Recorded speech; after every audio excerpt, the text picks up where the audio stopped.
Welcome all the students.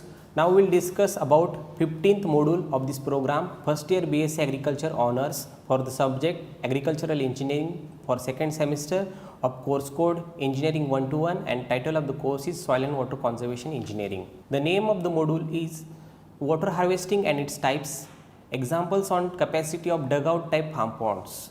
I am Mr. Vinod Adkari, Assistant Professor, Don Bosco College of Agriculture, Sulcorna, Kepe, Goa. The outline of this module is water harvesting, approaches of water harvesting techniques, farm ponds and its uses, types of farm pond and its component, and design of farm pond and some examples on farm pond. At the end of this module, we are able to learn about different water harvesting structures, approaches of water harvesting technologies, farm pond and its design, type of different farm pond and its component, and finally design of farm pond. So what is mean by water harvesting? It is defined as the collection of runoff for its productive use. That is means the water harvesting. We will avoid the wastage of water here. Various approaches of water harvesting are there. So 4 approaches I have given here. Runoff harvesting. So it refers to harvesting of the runoff resulted from the bare or partially vegetated area or land. There are 2 types of runoff harvesting. First is the sheet flow harvesting and second is the concentrated runoff harvesting. Second type is the flood water harvesting. So diversion of the flood water to save place for storage, and that water will be harvested for different purposes. Third one is the water spreading. Will move that water to the some flat area and will flood water is diverted and will store that water there. Then finally rooftop water harvesting. Generally at our home we are using this type of water harvesting technique. Water harvesting techniques, first is the TASA. It means the traditional water harvesting structures, just like we will make the pit and we will percolate the water into the ground from that pit. It is used in arid and semi-arid zones. Then half moons, this is the sheet flow water harvesting structure. Its storage areas varies from 10 to 20 meters square. Next is the contour stone bunds. This type of water harvesting structures is constructed with the help of stone pieces. Most important water harvesting structures all our farmers are doing it is a farm pond. Farm ponds are small tank or reservoir like structures, are constructed for the purpose of storing the runoff, surface runoff which is generated from that area. Farm ponds are for water harvesting, so it is called as water harvesting structures. It solves the several purposes of farm, like supply of water for irrigation, water required for cattle or poultry or fish production, all or even for our drinking purpose. So uses of farm pond, it can be used in recreation activities or boating, fishing, swimming, skating like this. Second is the livestock production, fish production, rainwater management. We can control the floods in that area by using this water harvesting structure.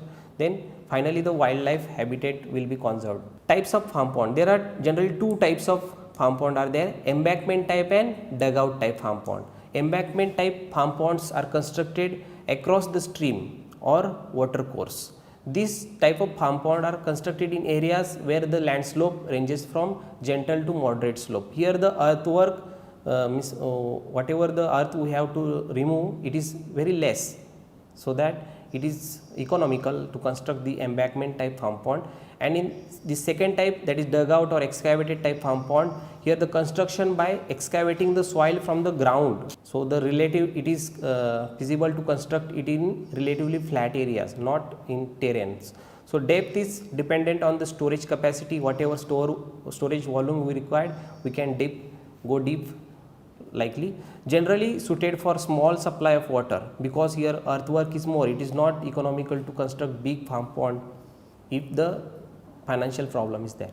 Then components of farm pond. There are different components. Pondage area, or it is also called as storage area. Next is the earthen embankment and spillways. There are 2 types of spillways, mechanical spillways and emergency spillways. Mechanical spillways are used to letting out the storage water from the pond. This water can be used for different purposes. And second one is the emergency spillway. It is used basically for the safeguard or to protect that pond from breakage. So in rainy season, if that pond fulls, then from emergency spillway water will flow out and will protect that pond. So this is the typical layout of this farm pond. This is the pondage area or storage area. This is the embankment over, and the water will be stored in this pond. The mechanical spillway, from this water will be collected or taken to this outlet. We can use this water for our daily use or for irrigation, and this is the emergency spillway. Once this pond fills, the water will start flowing through this spillway. Then most important point before construction of the pond is the selection of site. We have to select proper site for safe design. A point should be located at the site where sufficient storage volume can be obtained with least amount of earthwork. The site should be such that from where the water can be conveyed from various uses such as for irrigation, fire protection very easily. Means road should be accessible there, otherwise we can't go with vehicle towards our pond. Next, for ponds to be used for fishing and recreation, the site should be accessible for transportation facility as we discussed.